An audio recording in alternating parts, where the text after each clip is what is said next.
안녕하세요. 민석기입니다. 오늘은 물권법 총론을 배워보도록 하겠습니다. 네, 첫 번째 주제입니다. 물권적 청구권이라고 하는 굉장히 중요한 주제고요. 자, 물권적 청구권은 물권의 기능을 제대로 확보하기 위해서 반환, 제거, 예방을 어떤 상황에서든 할 수 있게 하려고 민법의 규정으로 정해 둔 거고요. 자, 그러다 보니까 이 물권적 청구권은 물권, 특히 소유권과 소유권에 대한 물권적 청구권이 분리가 될 수 없는 특징을 갖고 있습니다. 자, 민법의 소유권에 대한 물권적 청구권은 소유자가 행사하는 거라고 정해져 있으니까 그러면 분리가 될 수 없고 분리 양도도 불가능하다고 해주셔야 되겠고요. 또 물권적 청구권은 시효로 소멸되는 법이 없습니다.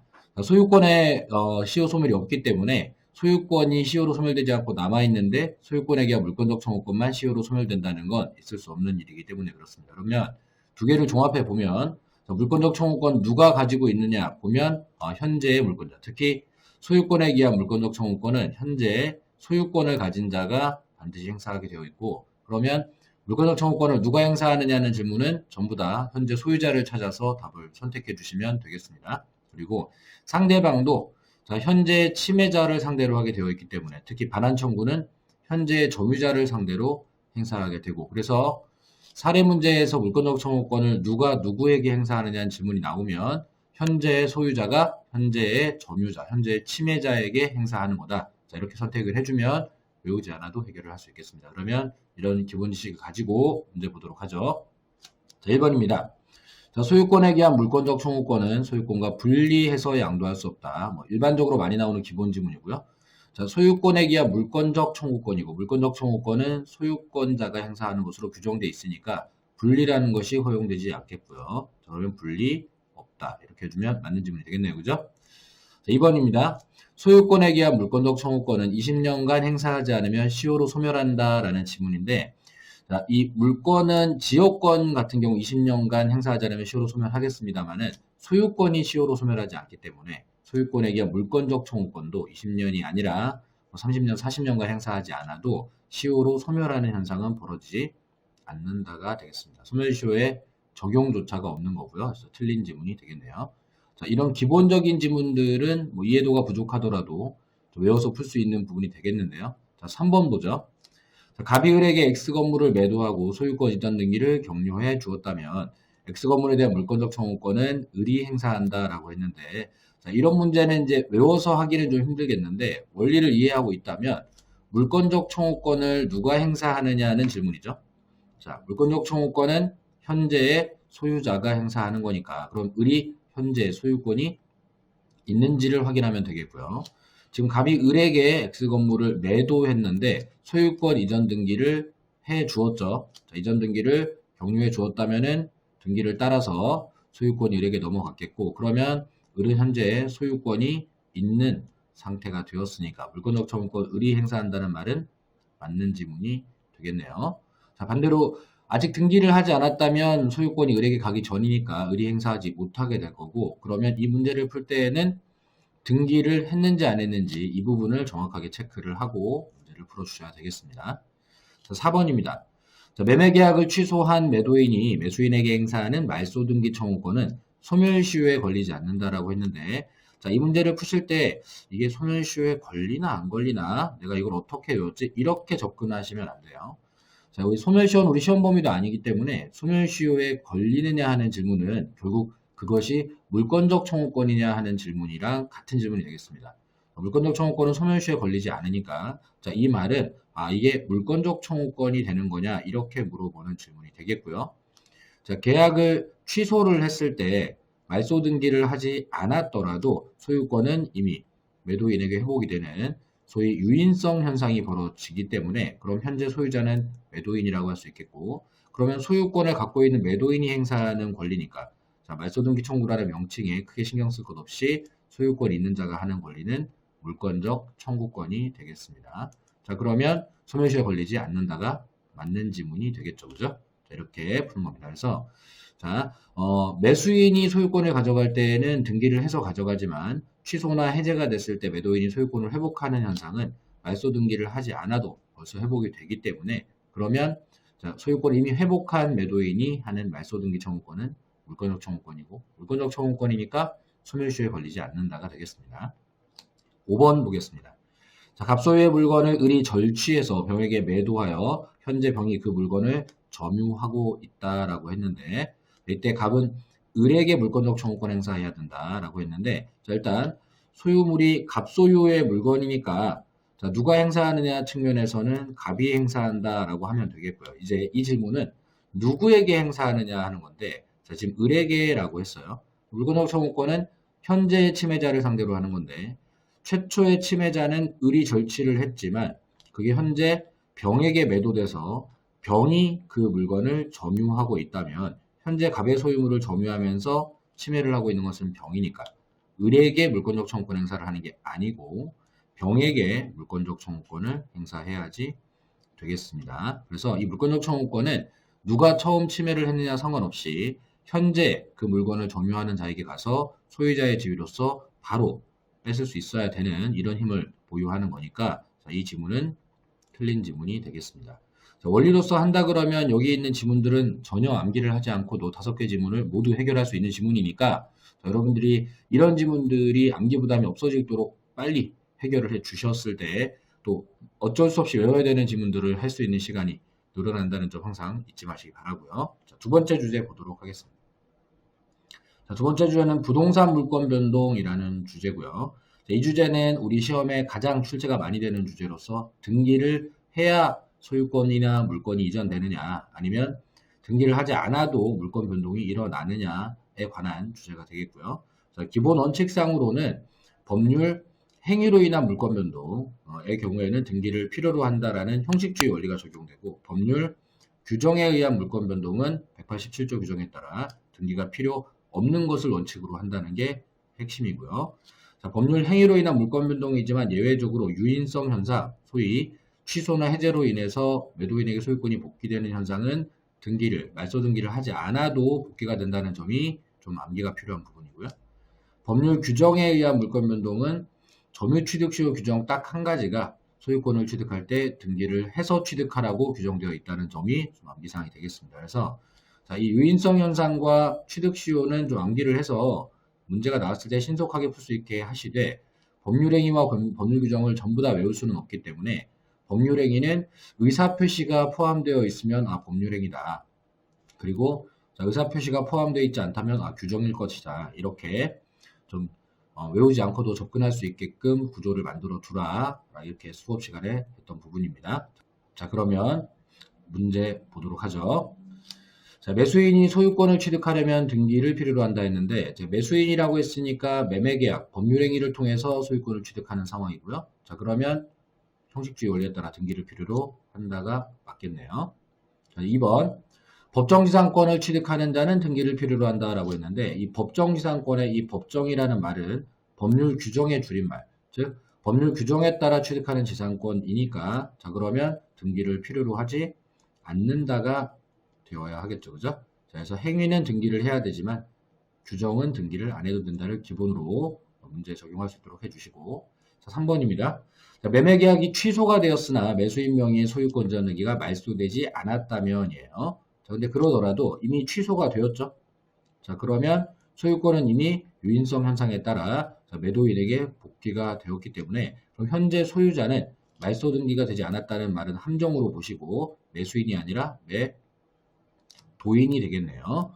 자, 그래서 틀린 지문이 되겠고 유인성 현상은 이제 응용 범위가 넓기 때문에 항상 취소 해제가 얘기가 나왔을 때 정확하게 반응해 주셔야 되겠고요.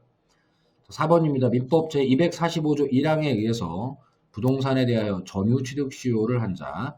점유 취득 시효를 완성했다는 얘기는 20년간 소유의 의사로 평공연하게 점유를 완료했다는 뜻인데 자, 이 취득 시효는 등기를 해야 소유권 취득하는 거니까 등기하지 않아도 소유권 취득한다는 말은 틀린 지문이 되겠네요.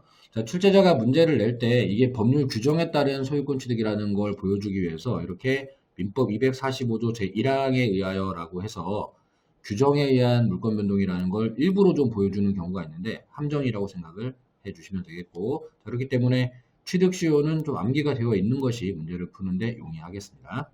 자, 5번 질문 보겠습니다. 자, 협의에 의한 공유물 분할의 경우에 분할에 의한 물권 변동의 효력이 발생되려면 등기를 필요로 한다라고 했는데 물론 자, 분할은 시험이 많이 나오기 때문에 협의 분할과 재판상 분할을 비교해서 정리하고 암기로 문제를 풀 수도 있겠지만은, 자, 이 협의에 의한 분할의 협의라는 말은 당사자의 의사표시를 통해서 분할에 관한 방법이나 범위를 정하는 것이니까, 의사표시가 들어갔다면 이건 분명히 법률 행위예요. 법률 행위로 인한 물권 변동은 등기를 필요로 한다라고 해주시면 되겠죠, 그죠? 자, 재판상 분할은 판결이 나오기 때문에 등기 필요 없지만, 협의 분할은 일종의 법률 행위이기 때문에 등기를 필요로 한다가 맞는 지문이 되겠습니다. 그래서 자, 뭐 암기는 필요한 겁니다. 하지만은 기본적인 구조 속에서 나오는 법률 행위 1번이나 5번 지문 같은 것들이 암기 부담이 되어서 안 되겠고, 2번도 마찬가지. 자, 3번이나 4번 지문은 좀 신속하게 풀기 위해서는 암기가 좀 필요하겠습니다. 주의해서 정확한 판단이 될 수 있도록 해주셔야 되겠고요. 자, 세 번째 주제 보도록 하겠습니다. 자, 세 번째 주제는 물권법 총론에서 가장 출제를 많이 하는 사례, 중간 생략 등기 사례가 되겠고요.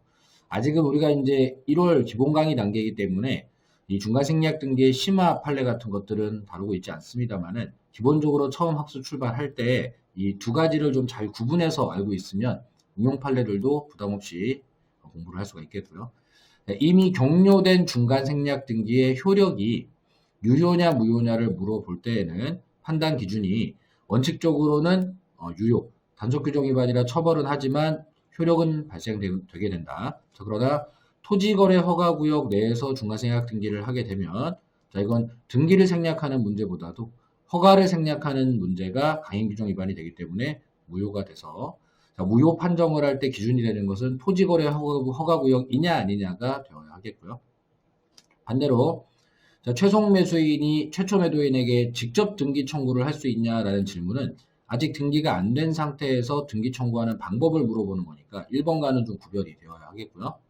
자, 이 최종 매수인이 소유권이 없는 상태에서 등기 청구를 하게 되기 때문에 당연히 물권적 청구권 할 수 없게 되고, 채권적 청구권밖에 못한다라고 생각하면 채권적 청구권은 채무자에게만 행사할 수 있는 거니까, 자, 자기하고 계약을 하지 않은 최초 매도인을 상대로는 직접 등기 청구가 불가능한 게 원칙이겠고, 다만 우리 판례는 당사자 전원 합의가 있으면 이 직접 등기 청구를 허용하고 있는 거죠.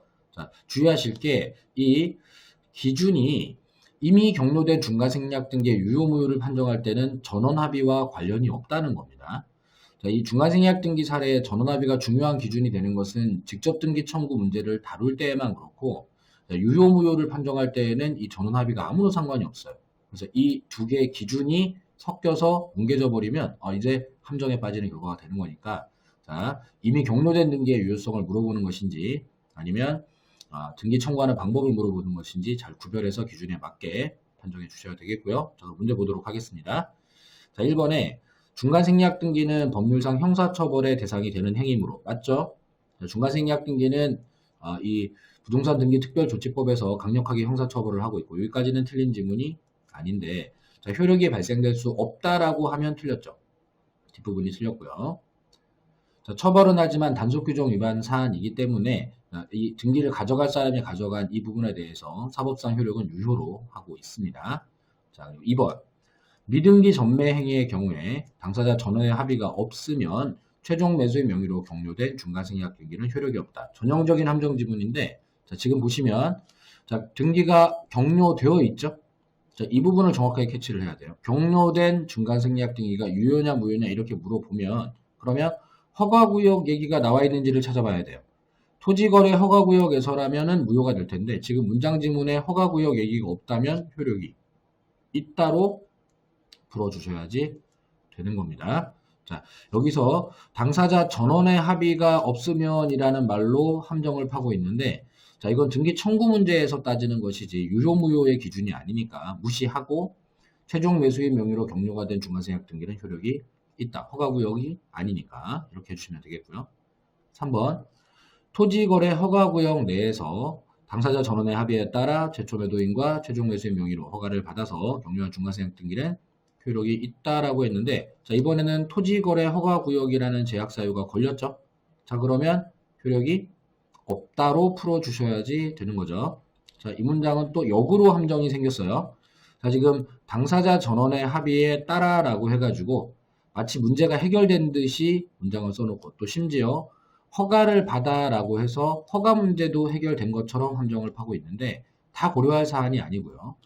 허가를 받았지만 최초 매도인과 최종 매수인 명의로 허가를 받았기 때문에 그러면 중간 매수인 굳이 그려보자면 갑에서 을로, 을에서 병으로 팔렸을 때 이때 지금 허가를 갑과 병만 받았고 을은 허가를 받지 않은 상황인 거예요. 합의가 되었다 하더라도 허가구역 내에서 강행규정 위반에 합의가 된 것일 뿐 이게 유효가 될 수 없는 부분이 되는 건데 자 지금 2번은 전원합의가 없다는 말로 함정을 3번은 허가구역인 걸 숨기려고 전원합의도 있고 허가도 받았다는 말로 함정을 쓰고 있어서 자 요게 중간생략 등기 문제의 가장 전형적인 기본 패턴 틀린 지문이 됩니다. 그러면 이런 질문들이 함정에 빠지지 않으려면 유효 무효의 기준과 등기 청구의 기준이 정확하게 분리가 되어 있어야 되겠고요. 4번 보겠습니다. 갑으로부터 부동산을 매수한 을이 등기하지 않고 병에게 부동산을 전매하는 경우. 자, 그럼 미등기 전매가 됐죠. 자, 특별한 사정이 없는 한 병은 갑에게 직접 소유권 이전 등기를 청구할 수 있다라고 했는데, 자, 갑으로부터 매수한 사람은 분명히 을이었고, 을로부터 병이 매수를 한 상태인데, 그러면 자, 병이 을에게 또 을이 갑에게 등기 청구를 하고 또는 병이 을을 대위해서 등기 청구는 할 수 있겠지만은 특별한 사정, 즉 전원 합의도 없는 상태에서 병과 갑은 계약을 한 적이 없기 때문에 병이 갑에게 직접 등기를 청구할 수 있냐는 이 질문은 허용되지 않는다가 돼야 되겠습니다. 그래서 자, 병은 갑에게가 아니라 을에게 할 수 있겠고 갑에게 직접 한다 그러면 틀린 질문이 되겠습니다. 그래서 직접은 할 수 없고 대위 청구 정도만 할 수가 있겠습니다. 자, 4번 질문 같은 경우에는 암기라는 측면보다는 아직 소유권이 없는 병으로서는 자기와 계약을 한 을에게밖에 등기 청구 안 된다는 원리를 가지고 풀 수 있도록 접근해 주시면 좋겠습니다. 자, 중간세압 등기는 중요한 주제니까 잘 검토해서 실수가 나오지 않게 해주셔야 될 필요성이 있는 거고요. 네 번째 주제 보도록 하겠습니다. 자, 네 번째 주제는 물권의 소멸단원에서 배우는 혼동이라는 주제가 되겠고요. 자, 혼동의 기본 원리를 일단 이해하는 게 필요합니다. 자, 혼동은 제한물권을 갖고 있는 자가 소유권을 함께 갖게 된다면, 이게 플러스가 된다면, 그러면 당초의 제한물권은 소유권에 있는 사용수익 처분 세 가지 기능 중에 일부를 소유자로부터 설정받아서 누리는, 그래서 용익물권은 사용수익 기능을, 담보물권은 처분 기능을 누리는 이런 물건이 되는데, 그러면 제한물권, 이 설정받은 물건을 갖고 있다가 소유권, 완벽한 권리를 함께 갖게 된다면 더 큰 권리를 가졌으니까 굳이 제한물권이 필요가 없어져서 소멸이 되는 이 현상을 혼동이라고 하는 거고요. 자, 이 원리가 이해가 된다면 굳이 어떤 물건과 어떤 물건이 합쳐졌는지를 외우지 않아도 혼동의 기본 원리는 파악할 수가 있어야 하겠고요. 다만 이제 예외가 있어서 이 혼동 범위에 따라 사라질 물건들이 혹시 저당권 같은 다른 권리의 목적이 되었다거나 또는 저당권이 1번, 2번 두 개로 있어서 배당 순서상의 문제가 생겨난다거나 이렇게 됐을 때 저당권의 목적이 된 지상권은 소유권을 취득해도 혼동으로 사라지지 않는 예외가 생긴다. 그리고 1번 저당권, 2번 저당권 중에 1번 저당권이 소유권과 합쳐졌을 때에는 2번의 순위가 바뀌는 문제 때문에 1번 저당권이 사라지지 않는다라는 예외 부분이 생겨날 테고, 이 부분은 좀 암기를 해서 접근을 해도 괜찮아요. 우리 시험은 혼동의 예외를 그렇게 다양하게 출제하고 있는 부분이 아니기 때문에 이 두 가지 정도의 예외만 확보가 된다라고 하면 그럼 나머지는 원칙으로 다 풀면 되는 거니까 예외 부분은 이 케이스의 유형화를 좀 해서 좀 암기가 되는 것도 좋겠고요. 자, 점유권은 혼동으로 소멸하지 않는 권리가 되는데 점유권은 성질상 제한물권이 아니다 보니까 소유권과 합쳐지더라도 이게 공존하는 거지. 자, 이게 혼동의 법리에 적용을 받지 않게 되고 당초 혼동의 원리가 잘 이해가 되는 학생들한테는 점유권이 혼동으로 소멸하느냐는 질문은 그리 어려운 질문이 아니게 되는 거니까 이 원칙에 대한 이해가 가장 중요하겠습니다. 자, 문제에서 보도록 하죠. 자, 이번에 지상권자가 지상권의 목적인 토지의 소유권을 취득했어요. 자, 그러면 지상권을 애초에 갖고 있었던 자가 그 목적인 토지의 소유권도 갖게 되면 이제 내 땅이 됐는데 이 지상권은 필요가 없으니까 이제 이 지상권은 혼동으로 소멸한다가 돼야 되겠죠. 그죠? 또 2번 지문에 저당권의 목적인 토지의 소유권을 취득한다면, 자, 그럼 저당권은 이 소유권의 대상인 토지를 경매하려고 했던 권리인데, 자기 소유가 된 토지를 자기가 경매할 이유가 없으니까 기능상 자, 소유권만 남기고 저당권은 소멸한다가 되겠고요. 자, 이런 지문들은 암기사항이 아니라야 되겠습니다. 제한물권자가 소유권 취득했네? 저 그러면 제한물권 더 이상 필요 없이 소유권만 남기면 되겠구나. 자, 이렇게 판정해 주시면 되는 거고요. 3번에 지상권이 저당권의 목적이 된 경우, 자, 이 부분을 제외하고 본다면 지상권자가 지상권의 목적인 토지 소유권을 취득하면 이 지문이 1번 지문과 지금 동일한 지문이 되어 있죠. 제가 일부러 이렇게 문제를 좀 형성해 놨는데 두 개를 나란히 비교해 보면 지상권이 저당권의 목적이 되었다는 이 말이 들어간 거 말고는 차이가 없어요. 자, 그런데 이렇게 저당권의 목적이 된 지상권은 함부로 없애버리면 저당권자가 경매를 할 수 있는 대상을 잃게 되는 것이기 때문에 예외적으로 혼동으로 소멸하지 않는다가 돼야 되겠습니다. 그래서 3번 지문은 틀린 지문이 되겠고요. 자, 이해도가 좀 부족하더라도 1번과 3번이 잘 비교가 돼서 이 저당권의 목적이 된 지상권이라는 표현을 잡아낼 수만 있다면은 기본 패턴의 문제는 해결을 할 수가 있겠습니다. 자, 그리고 4번 갑이 1번 저당권 그리고 을이 2번 저당권이 을의 2번 저당권 설정된 건물이 있는 경우에 자, 갑이 그럼 1번 저당권자죠. 갑이 건물의 소유권을 취득했는데 자, 이렇게 되면 자, 아까 2번 문제에서 저당권자가 소유권을 취득한 상황과 같은 상황이지만 아까는 2번 저당권에 대한 언급이 없었고 이번에는 그 뒤에 2번 저당권이라는 얘기가 붙어 있죠. 자, 이랬을 때 함부로 1번 저당권을 없애버리면 그럼 2번이 1번으로 순위 승진을 해서 갑이 받아갈 배당금을 을이 가져가면 갑에게 배당금이 돌아오지 않을 수 있기 때문에 자, 이 저당권은 1순위 우선 변제를 받기 위한 목적으로 남겨두게 되는 겁니다. 그래서 혼동의 예외가 되는 거고요. 틀린 지문이 되겠습니다. 자, 마찬가지 자, 2번 저당권에 언급이 없는 2번 지문과 2번 저당권이 붙어 있을 때 1번 저당권이 소유권을 취득하는 4번 지문이 비교가 될 수 있도록 관리가 되면 되겠고요. 자, 우리 시험은 이 기본 사례 안에서 보통 점검이 되고 있습니다.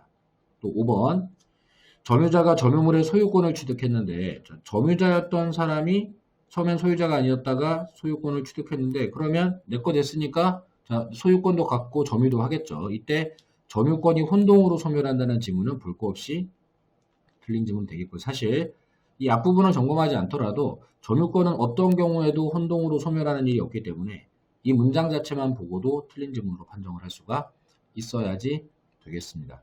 사실 혼동은 쉬운 주제는 아니기 때문에 좀 어느 정도의 학습을 필요로 하는 부분이고 대략 4월달 정도까지 안정화시키면 되는 것인데 자, 이 부분이 빨리 안정화되려면 원칙 부분, 즉 1번과 2번 지문에서 이 부분은 암기 없이 당연히 내가 해결할 수 있다가 되면 시험 전에 3번과 4번 쪽에 대한 좀 관리가 잘 될 수가 있겠습니다. 그래서 일단은 3, 4번은 구별이 안 되더라도 1, 2번이 정확하게 판정이 가능하도록 학습하는 게 우선적으로 필요하겠습니다.